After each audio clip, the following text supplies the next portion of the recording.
నిజ నిర్ధారణకు అంతిమ నిర్ణయం డిఎన్ఏ టెస్ట్. ఉన్నది ఉన్నట్లుగా వాస్తవాలను శోధించి వివరించే మన డిఎన్ఏ టీవీ, మన రాష్ట్రం, మన ఛానల్. వరకు side effects, major side effects రావటం అనేది ఇంతవరకు చూడలేదు. మేము ఇచ్చిన ఇక్కడ కానీ లేకపోతే ఎల్స్వేర్ లిటరేచర్ వైజ్ చూసినా అంటే ఏదైనా చిన్న ఏదైనా కొంచెం లోకల్గా ఏదైనా స్వెల్లింగ్ రావటము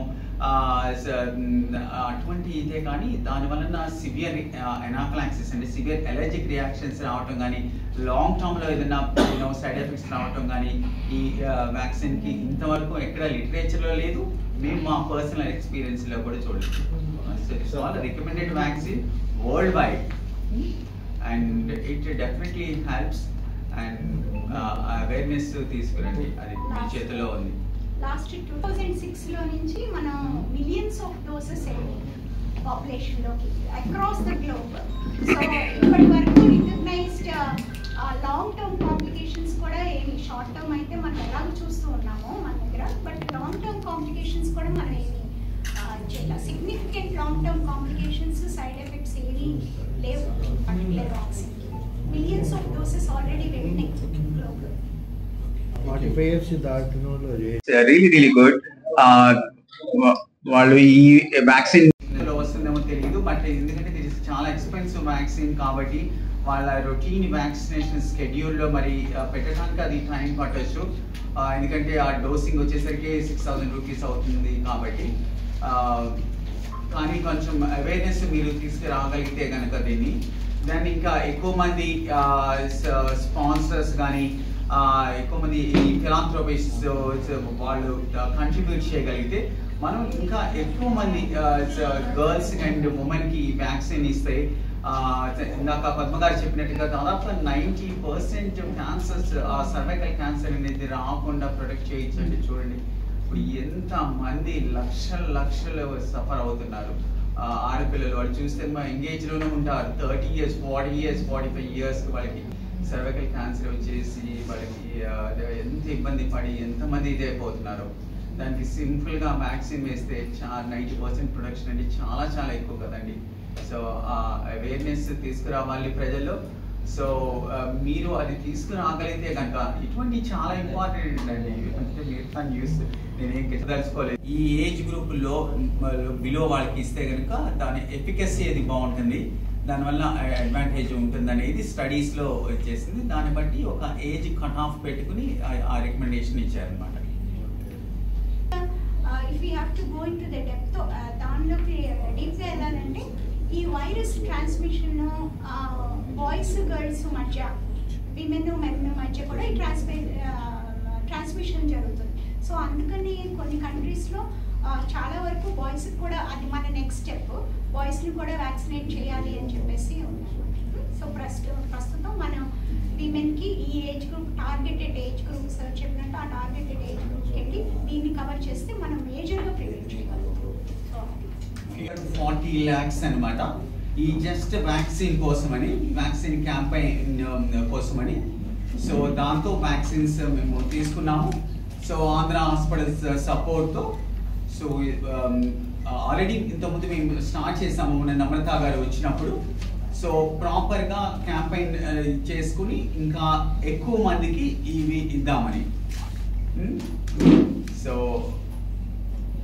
దానికి మహేష్ బాబు గారికి, నమ్రత గారికి, ఎంబీ ఫౌండేషన్ వాళ్ళకి కృతజ్ఞతలు. అండ్ డెఫినెట్గా ఇది గర్ల్స్కి అండ్ ఉమెన్కి ఎంతో ఉపయోగపడుతుంది. ఎందుకంటే this is one of the common cancers do see in women. Padma garu మాట్లాడతారు దాని గురించి. క్యాన్సర్ ప్రివెన్షన్ అన్నమాట, నివారణ గురించి ఈ వ్యాక్సినేషన్ ప్రోగ్రామ్ అనేది, వ్యాక్సినేషన్ అనేది చాలా ఇంపార్టెంట్. ఎందుకంటే ప్రపంచంలో ప్రతి 8 నిమిషాలకి ఒక మహిళ సర్వైకల్ క్యాన్సర్ తో చనిపోతూ ఉంది. ఇకపోతే ఇది ఎంత కామన్, అసలు ఏంటి, ఇది ఎంత పెద్ద ప్రాబ్లం అనే దాని గురించి చెప్పుకుంటే ప్రతి 53 మందిలో, ఒక రూమ్ లో ఒక 100 మంది కూర్చుంటే వాళ్ళల్లో ఇద్దరికి సర్వైకల్ క్యాన్సర్ వచ్చే అవకాశం ఉందన్నమాట. అయితే అసలు ఈ సర్వైకల్ క్యాన్సర్ అనేది కొన్ని క్యాన్సర్స్ మనకి కనుక్కోవటం కష్టం, నివారించటం కష్టం.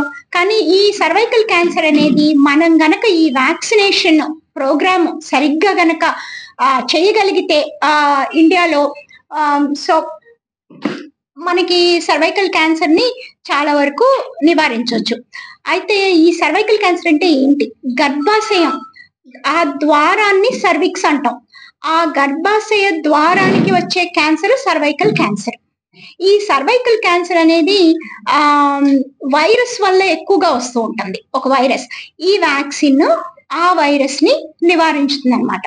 అయితే అసలు మన టార్గెట్స్ ఏంటి, ఇండియాలో మనం ఎంతవరకు చేస్తున్నాం ఇది అని అంటే, WHO వరల్డ్ హెల్త్ ఆర్గనైజేషన్ ఏమంటున్నారు, మన 2030 కల్లా అంటే ఇంకో 5 సంవత్సరాల్లో సర్వైకల్ క్యాన్సర్ కి ప్రివెన్షన్ కి ఇచ్చే ఈ HPV వ్యాక్సిన్ అనే దాన్ని, ఈ ఇమ్యునైజేషన్, ఈ కవర్ మొత్తం అందరూ విమెన్ ఎంతవరకు కవర్ అవ్వాలి, 90% ఆఫ్ మన అంతా ఇప్పుడు రామారావు గారు చెప్పినట్టు ఏది మన 9 to 14 years, 15 to 44 years అంటే మనం గుర్తుపెట్టుకోవాలంటే 9 ఏళ్ల వయసు నుంచి 44 ఏళ్ళు 45 ఏళ్ల వరకు ఈ వ్యాక్సిన్ ఇవ్వచ్చు. అయితే దీని మొత్తం కవరేజ్ అనేది 90% రావాలంటున్నారు. మనకు ఇప్పుడు ఇండియాలో మన సర్వైకల్ వ్యాక్సిన్ కవరేజ్ 2% ఉంది. 2% అంటే మనం చాలా ఇంకా నడవాల్సిన దారి చాలా ఉందన్నమాట దీనికి. సో ఇది మనం చెప్పుకున్నట్టు second most common cancer women లో, సెకండ్ మోస్ట్ కామన్ క్యాన్సర్ ఆడవాళ్ళలో అన్నమాట, మహిళల్లో.